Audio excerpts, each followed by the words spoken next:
Hey everyone, so we're looking at the Heisenberg uncertainty principle and effects or issues when it comes to gravity, the so-called quantum foam.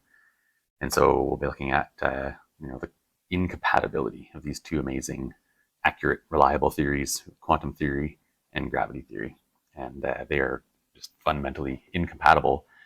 They don't normally they don't apply in the same regions of the universe, and so we kind of just happily use each of them to do amazing things. But there is one region of space where they would both need to be compatible or work together. And so that's the agenda of the day.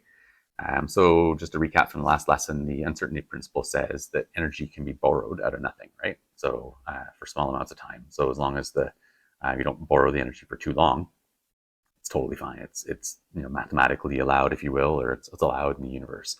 Um, so it led to a strange prediction. Get this guy out of the way here. So at the microscopic level, the prediction or the prediction was they realized that there could be virtual particles. So particles that would just spontaneously come into existence, typically a particle and its antiparticle. They pop in and out of existence, and they just borrow energy for a small amount of time, within the limits of the Heisenberg uncertainty principle. So yeah, it's a quantum foam or due to quantum fluctuation. So if you zoom in close enough, you've got this little soup of particles that pop into and out of existence.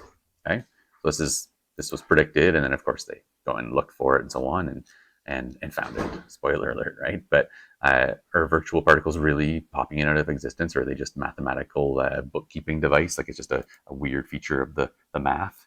They are real particles. Quantum theory predicts that every particle spends some time as a combination of other particles in all possible ways. These predictions are very well understood, tested, and confirmed.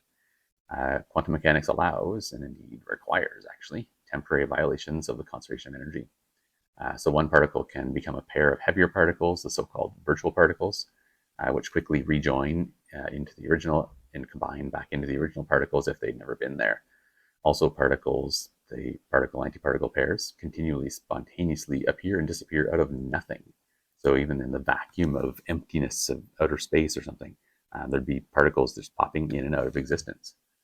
Um, if that was all that occurred, i.e., they appeared and disappeared, leaving everything as it was, essentially never, there'd be never any noticeable effects, we would still be confident. Okay, so even if right, they never left a trace, we'd still be confident that it was real effect. It's a real effect because it's an intrinsic part of quantum mechanics, which is extremely well tested and is a complete and tightly woven theory. And if any part of it were wrong, the whole structure would collapse, right? It's never been found to be wrong in all other aspects, right? So even if there wasn't evidence of these virtual particles, the theory is strong enough and well tested enough that we would still believe it to be true. Um, but while the virtual particles are briefly part of our world, they can interact with other particles. And then that leads to a number of tests of the quantum mechanical predictions about virtual particles. Okay, so I mentioned the radiation from black holes, and I briefly mentioned in the other video the one way of looking at it would be if particles near the event horizon, spontaneously appeared in that other location that they have a non-zero probability of being, then they end up escaping, right? Well, another way um, that black holes radiate off energy is this spontaneous creation, right? So Heisenberg uncertainty principle allows for the spontaneous appearance of particle and antiparticle pairs out of nothing. And the next step is if that happens near the event horizon, right? So they recombine, return the energy, and so on. But if it happens near the event horizon of a black hole, then one of the pair falls back in the black hole, and the other one remains outside, and this energy, it leads to energy being continually given off. So it's black hole radiation. So when Hawking did the calculations, he would have looked at both of those causes of radiation or energy coming off out of black holes, and predicted exactly what to look for based on the intense math. And yeah, it was found. This actually happens, right? So the first test was understood in the late 1940s. This is another kind of test, right? In a hydrogen atom, an electron and a proton are bound tight together by photons. So those are the particles or the quanta of the electromagnetic field. Every photon will spend some time as a virtual electron plus its antiparticle, the virtual positron, since this is allowed by quantum mechanics as described above. The hydrogen atom has two energy levels that coincidentally seem to have the same energy. But when the atom is in one of those levels, it interacts differently with the virtual electron and positron than when it's in the other. So their energies are shifted a tiny bit because of those interactions. This shift was measured by the Willis-Lamb, and the Lamb shift was born. So if you want to, read about that one, there was a Nobel Prize for that one. That's I guess the first confirmation of this quantum foam stuff. I'm not sure what the timeline was for Hawking's black hole radiation. Quarks are particles much like electrons. They make up protons, right? Two up quarks and a down quark and so on. But they're different in that they also interact by the strong force, right? So they have charge, but they also interact by the strong force. So two of the lighter quarks, the so-called up and down quarks, bind together to make up protons and neutrons. The top quark is the heaviest of the 6 types of quarks. In the early 1990s, it had been predicted to exist, but had not been directly seen in any experiment. At the LEP collider at the European Particle Physics Laboratory, CERN, millions of Z bosons, the particles that mediate the neutral weak interaction. So these would be the quanta, the particles, like the photons of light, right, of the electromagnetic. So these are of the weak force. Were produced, and their mass was very accurately measured. The standard model of particle physics predicts the mass of the Z boson, but the measured value differed a little. This small difference could be explained in terms of the time the Z boson spent as a virtual top quark, if such a top quark had a certain mass. When the top quark mass was directly measured a few years later at the Tevatron collider at the Fermi National Accelerator Laboratory near Chicago, the value agreed with that obtained from the virtual particle analysis, providing a dramatic test of our understanding of virtual particles. There would have been a big celebration for sure. Huge success. Another very good test some readers may want to look up, which we do not have space to describe here, is the Casimir effect, where the forces between metal plates in empty space are modified by the presence of virtual particles. So the Casimir effect would be what you could look into. I'm going to pause here and get this video ready. But at the same time that Albert Einstein was investigating space on the largest of scales, another band of physicists was probing the universe on extremely tiny scales. And there they found a completely uncharted realm where Einstein's picture of space, it was nowhere to be found. To see what I'm talking about, imagine you could shrink billions of times smaller than your current size. This is the realm of atoms and subatomic particles, the fundamental building blocks of everything we can see. And when you get down to this size, the world plays by a wildly different set of rules called quantum mechanics. According to these rules, even if you try to remove every last atom and particle, you'd find that empty space is still far from empty. In fact, it's teeming with activity. Particles are constantly popping in and out of existence. They erupt out of nothingness, quickly annihilate each other, and disappear. In quantum mechanics, empty space is not that empty. It's full of fluctuating fields, full of all sorts of jittery things going on. It's a place where particles are constantly fluctuating and annihilating each other and being created again and annihilating. It's a place of chaos and bubbling. While the theory predicted this, it wasn't until 1948 that a scientist named Hendrik Casimir suggested that even though we can't see these particles, they should cause empty space to do something we can see. And he predicted that if you take two ordinary metal plates and place them extremely close together, say closer together than the thickness of a sheet of paper, then particles with certain energies would be excluded because in some sense they wouldn't fit between the plates. With more of this frenetic activity outside the plates than inside, Casimir thought the plates would be pushed together by what we usually think of as empty space. And some years later, when the experiment was done,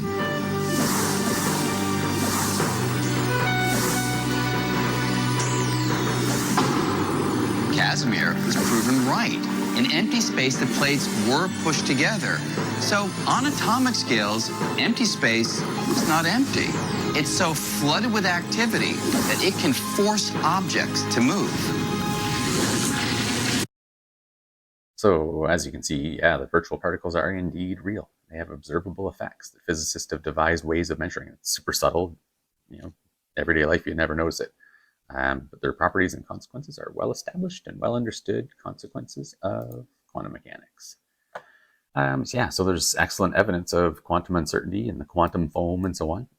But there's a big problem with this spontaneous energy borrowing and associated particle pair creation and so on. And to see this problem, we first have to look at the basics of Einstein's general theory of relativity, which is the best theory of gravity that we have. So Einstein was searching a way to for a way to describe gravity mathematically. He wasn't satisfied with Newton's equations, because Newton's equations just sort of calculate values but don't have any explanation as to what's going on or what it is. They also predict instantaneous, right? There's nothing in Newton's theory of gravity, GMM over r squared business or whatever. There's nothing there that has anything tied to like the speed of light. And so with Newton's theory of gravity, if the sun were to magically be vanished, if that was possible, the Earth would instantly, not be attracted to it anymore, and instantly not travel in a fairly circular orbit anymore. And that just doesn't make sense based on the new discoveries, right? So Einstein was looking for a better theory of gravity to try and explain things and incorporate speed of light into it and so on. So he found a large, complicated set of equations that describe curvature of surfaces, like a rubber sheet or a trampoline with a really heavy bowling ball on it, the kind of curvature you get, called Riemann geometry. I might be mispronouncing that. And he somehow realized that those equations were exactly what he needed to describe gravity. So he worked away at it and almost lost his mind trying to work through it. He needed a lot of help, basically.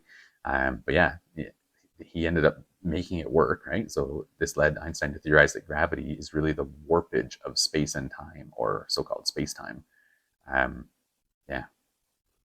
So the existence of mass warps space-time. Right? So the problem with this, we're going to read a little bit again here, but the problem with this is that those fluctuations, they cause a big problem with this theory, because the space-time's not nice and smooth at a microscopic level. And all of those quantum fluctuations that we saw up here, if you add all that energy up, there'd be like the math leads to an infinite amount of energy at all times in the fabric of space-time, which doesn't make sense. You can't have an infinite amount of energy, right? So the uncertainty principle captures the heart of quantum mechanics, features that we normally think of as being so basic as to be beyond question. The objects have definite positions and speed, they have definite energies. I feel like I've read this part before, but there's something new coming up.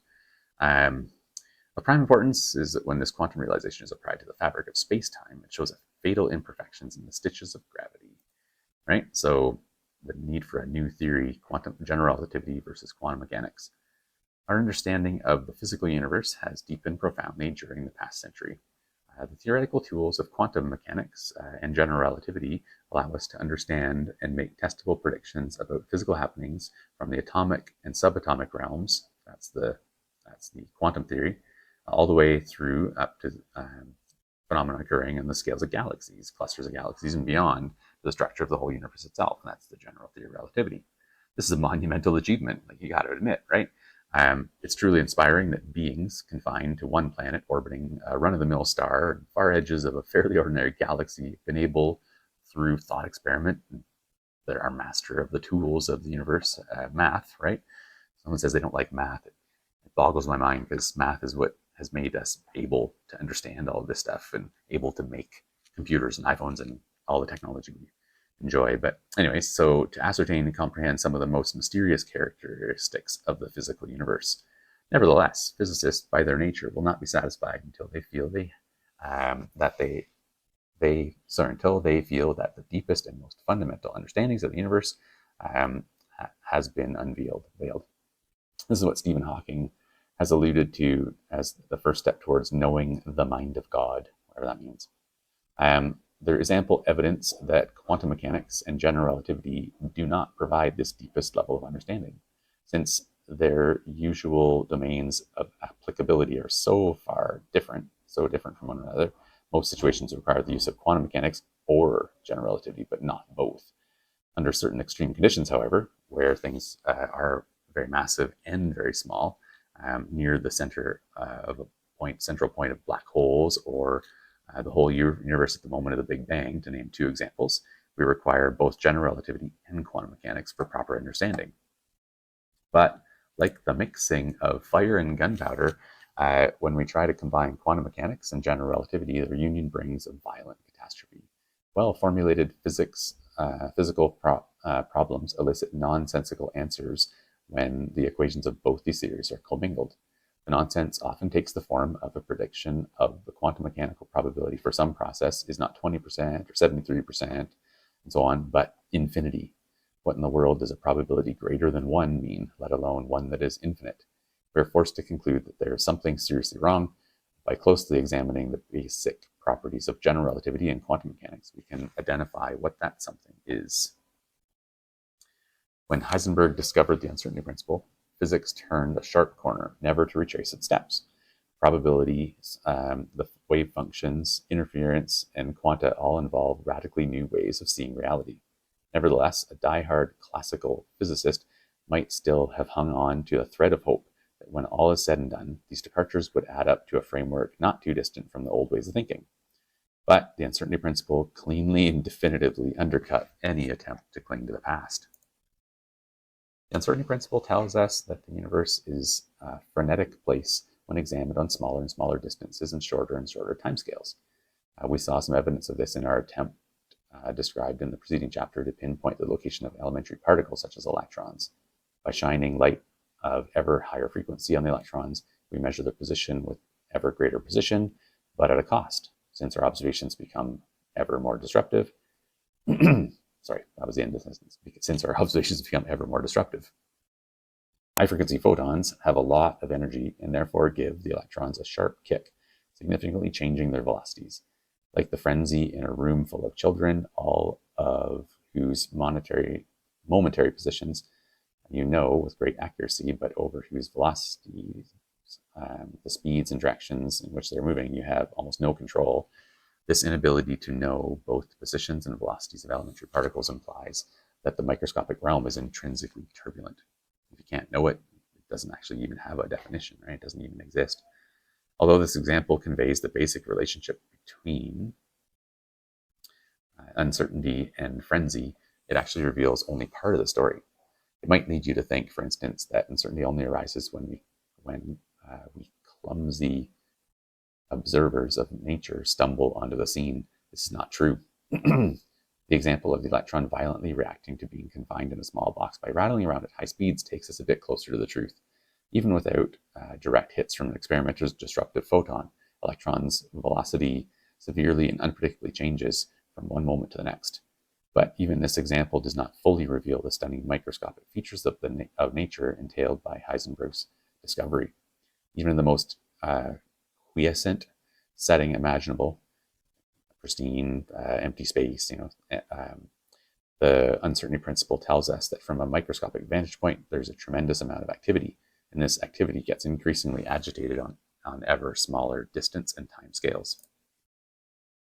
Quantum accounting is essential to understand this. We saw in the preceding chapter that this, just as you might temporarily borrow money to overcome an important financial obstacle, a particle such as an electron can temporarily borrow energy to overcome a literal physical barrier. This is true. This happens. But quantum mechanics forces us to take the analogy one important step further. Imagine someone who is a compulsive borrower and goes to a friend asking for money. The shorter the time for which a friend can lend him the money, the larger the loan he seeks. borrow and return over and over again with unflagging intensity. He takes in money only to give it back in short order. Like stock prices on a wild roller coaster day on Wall Street, the amount of money the compulsive borrower possesses at any given moment goes through extreme fluctuations. But when all is said and done, the accounting of his finances shows that he's no better off than when he began. Heisenberg's uncertainty principle asserts that a similar frantic shifting back and forth of energy and momentum is occurring perpetually in the universe on microscopic distance and time intervals. Even in an empty region of space, inside an empty box, for example, the uncertainty principle says that the energy and momentum are uncertain. They fluctuate between extremes that get larger as the size of the box, and the time scale over which it is examined gets smaller and smaller. It's as if a region of space inside the box is a compulsive borrower of energy and momentum, constantly extracting loans from the universe and subsequently paying them back. But what participates in these exchanges in, for instance, a quiet, empty region of space, everything, literally, energy and momentum as well, is the ultimate convertible currency. E equals mc squared tells us that the energy can be turned into matter and vice versa. Thus, if an energy fluctuation is big enough, it can momentarily cause, for instance, an electron and its antimatter companion, the positron, to erupt into existence, even if the region was initially empty. Since this energy must be quickly repaid, these particles will annihilate one another after an instant, relinquishing the energy borrowed in their creation. And the same is true for all other forms that energy and momentum can take. Other particle eruptions and annihilations, wild electromagnetic oscillations, weak and strong force field fluctuations.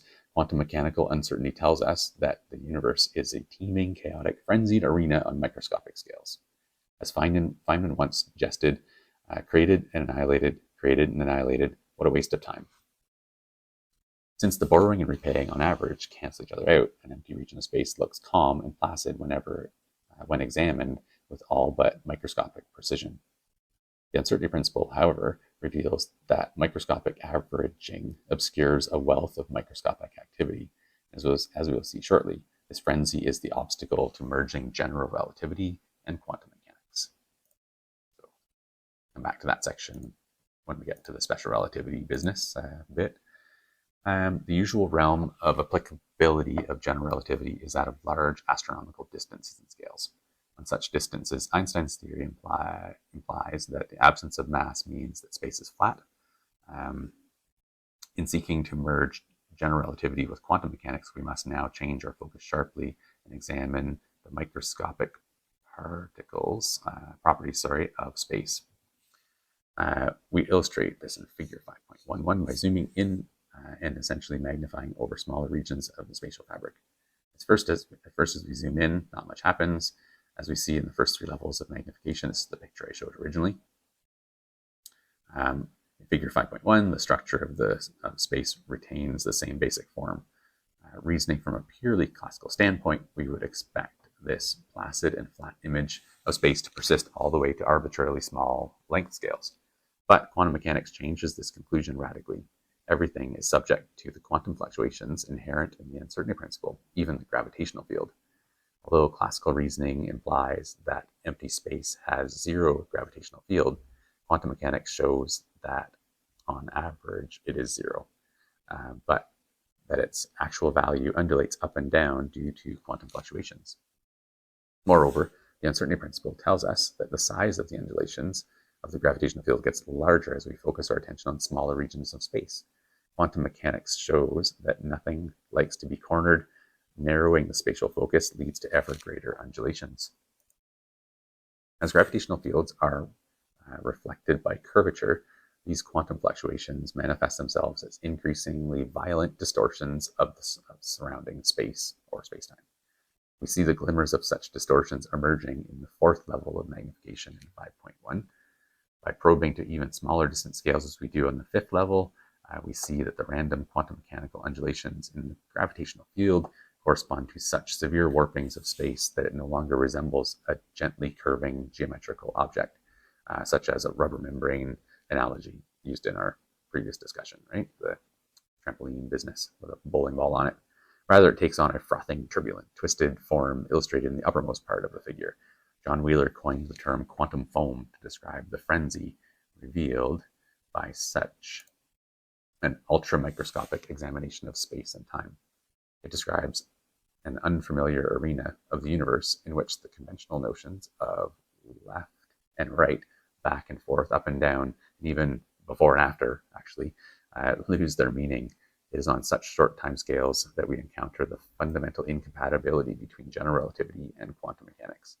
The notion of a smooth spatial geometry, the central principle of general relativity, is destroyed by the violent fluctuations of the quantum world on short distance scales.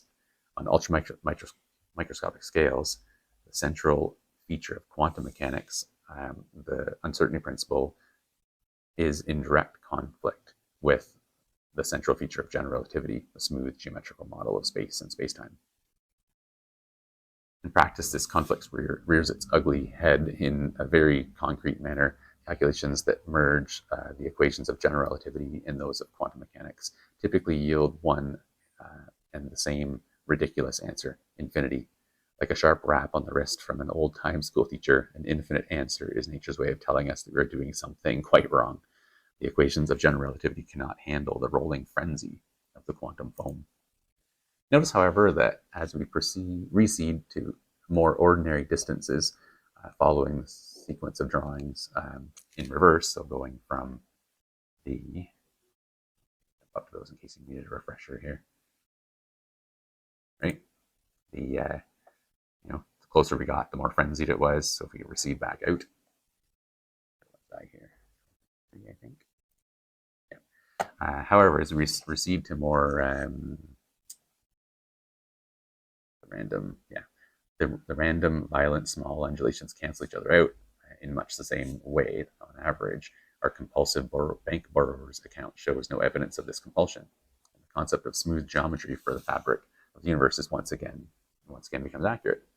It's like what you experience when you look at a dot matrix picture. From far away, the dots that compose the picture blend together and create the impression of a smooth image whose variations in lightness seamlessly and gently change from one area to another. When you inspect the picture on finer distance scales, you realize, however, that it markedly differs from its smooth, long distance appearance. It is nothing but a collection of discrete dots, and each quite separate from the others. But note that you become aware of the discrete nature of the picture only when you examine it on the smallest of scales. From far away, it looks smooth. Similarly, the fabric of space-time appears to be smooth, except when examined with ultra-microscopic precision. This is why general relativity works on large enough distance and time scales, the scales relevant for many typical astronomical applications, but is rendered inconsistent on short distance and time scales. The central tenet of a smooth and gently curving geometry is justified in the large, but breaks down due to quantum fluctuations when pushed to the small. The basic principles of general relativity and quantum mechanics allow us to calculate the approximate distance scales below which one would have to shrink in order for the pernicious phenomenon of figure 5.1 to become apparent. The smallness of Planck's constant, which governs the strength of quantum effects, and the intrinsic weakness of the gravitational force team up to yield a result called the Planck length, which is small, almost beyond imagination, a millionth of a billionth of a billionth of a billionth of a centimeter, so 10 to the negative 33 centimeters. The fifth level in the figure 5.1 thus schematically depicts the ultra-microscopic, sub-Planck length landscape of the universe. Get a sense of the scale, if we were to magnify an atom to the size of the known universe, the Planck length would barely expand to the height of an average tree. And so we see that the incompatibility between general relativity and quantum mechanics becomes apparent only in rather esoteric realm of in a rather esoteric realm of the universe. For this reason, you might well ask whether it's worth worrying about. In fact, the physics community does not speak with a unified voice when addressing this issue. There are those physicists who are willing to note the problem, but happily go about using quantum mechanics and general relativity for problems whose typical lengths far exceed the Planck length, as their research requires. There are other physicists, however, who are deeply unsettled by the fact that the two foundational pillars of physics as we know it are at their core fundamentally incompatible, regardless of the ultramicroscopic scales, distances that must be probed to expose the problem. The incompatibility, they argue, points to an essential flaw in our understanding of the physical universe. This opinion rests on unprovable but profoundly felt view of the universe, if understood at its deepest and most elementary level, can be described by a logically sound theory whose parts are harmoniously united. Surely, regardless of how central this incompatibility is to their own research, most physicists find it hard to believe that at rock bottom, our deepest theoretical understanding of the universe will be composed of mathematically consistent patchwork of two powerful yet conflicting explanatory frameworks. Physicists have made numerous attempts at modifying either general relativity or quantum mechanics in some manner so as to avoid the conflict, but the attempts, although often bold and ingenious, have met with failure after failure. That is until the discovery of superstring theory. So yeah, right. String theory is or was at least, the most promising version of the theory. So particles in string theory are these fragments of space-time, little strings of space-time, and how the little strings vibrate is their energy, which would mean their mass, which would mean the kind of particle they are. Little just certain kind of vibrations would be an electron, is a different kind of vibration would be a proton, and so on. The equations that describe little vibrations of these strings are hopefully going to be the equations for quantum or gravity and quantum in one compatible framework, right? Called string theory. So it's people have been working on this. I think I've heard lately that people are kind of like giving up on it almost, but so to make the equations, the vibration equations, powerful enough and complex enough, they had to invoke extra dimensions. And so they're up to 11 or 12 dimensional geometry. So what does that mean? Like, so think of like if there was a hidden curvature of the universe, just like if you walk in the same direction on Earth for long enough, you'll come back to where you started, right? Because there's a curvature of the Earth that's kind of hard to see locally. So possibly, with the universe, maybe you head straight up, and for a really long time, maybe eventually you'd come back to Earth again, right? So that'd be a curvature of the universe itself. Or there could be tiny curvatures, little loops of curvature at a microscopic scale. There could be, they basically have introduced a bunch of equations for different kinds of hidden dimensions that are mostly microscopic hidden dimensions. Little donuts, little spheres. These are called Calbi-Yau spaces. Might be mispronouncing it, but basically to try to make the equations be complicated enough, right? So string theory, the way it's sort of progressing, needed these extra dimensions to be able to come even close to being able to describe gravity and quantum together. And it's extremely complicated stuff. It's horrendous math, really, to be honest. There's an idea. There was an idea of trying to confirm the existence of these extra dimensions, which would be kind of indirect evidence of there being some logic to this, rather than some reality to this, rather than just being our imaginations. So they collided two particles together with not enough energy to make a black hole, a mini black hole. If there were other dimensions, then there'd be a chance that we'd be contributing energy to that interaction in that other dimension inadvertently. And so black holes could be created even though they did not put enough energy in to make it happen, and so on. Is a rough idea of what was done. Basically, it didn't work. Many black holes weren't created. I once heard that it did, but I don't think that was a reliable source. So does that mean it's not confirmed? It's like, well, many versions of string theory don't predict that there'd be black holes formed at the Large Hadron Collider energies. So there's the motivation to make an even bigger particle collider, right? So you could see if this will work, right? So yeah. Note the behavior of mini black holes is actually really well understood based on Einstein's theory of general relativity and Hawking's work and so on.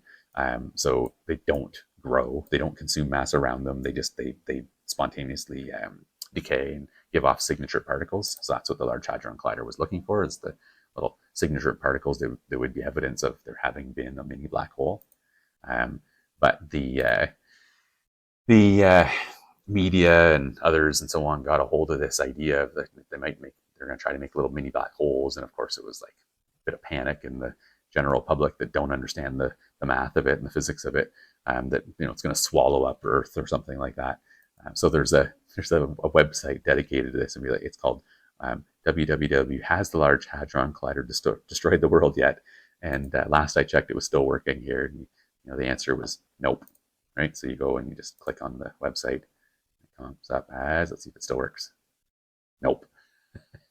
So the world has not been destroyed yet by the Large Hadron Collider. So yeah, the summary here, quantum theory and general relativity of gravity. So quantum theory of small stuff and general theory of relativity for gravity and large scales. Usually these apply in drastically different situations, right? Nonetheless, it's kind of troubling that they're incompatible fundamentally.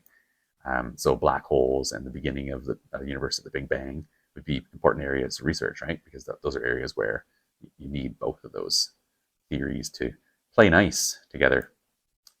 All right, so that is, a little more about that stuff. Well, there's your practice questions, and if you have any questions, let me know. Thanks for watching.